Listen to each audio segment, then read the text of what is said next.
नमस्कार मित्रमंडळी, मी दीपा गवी स्वागत करते तुम्हा सर्वांचं आपल्या छोट्याशा यूट्यूब चॅनलवरती। तर मंडळी, आज आपण ना मस्त असा डिलिशियस येलो राईस बनवणार आहोत। तर आता येलो राईस बनवण्यासाठी सर्वात पहिल्यांदा अर्धा किलो तांदूळ घ्यायचे आणि अर्धा किलो तांदूळ चांगले 2-3 वेळा स्वच्छ धुवून एक 10 मिनिटं याला भिजत ठेवायचे। त्यानंतर पातेलं गरम करायचं, त्यामध्ये 2 चमचे तूप घालायचं। तूप घातल्यानंतर यामध्ये सगळे खडे मसाले घालायचे। बदाम फूल 2, मिरी 10 ते 15, लवंग 5 ते 6, वेलदोडे 5 ते 6, तमालपत्र 1, जावित्री फुलं 3 आणि दालचिनीचे तुकडे।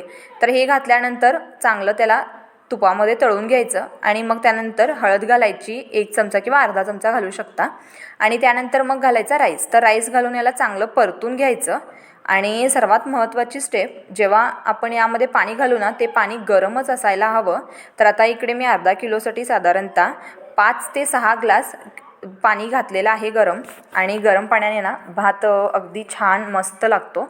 आणि आता पाणी घालून झाल्यानंतर परत याला थोडंसं आपण मिक्स करायचं आणि मिक्स करून झाल्यानंतर मग चवीपुरतं मीठ घालायचं आणि मस्त असं याला शिजवून घ्यायचं।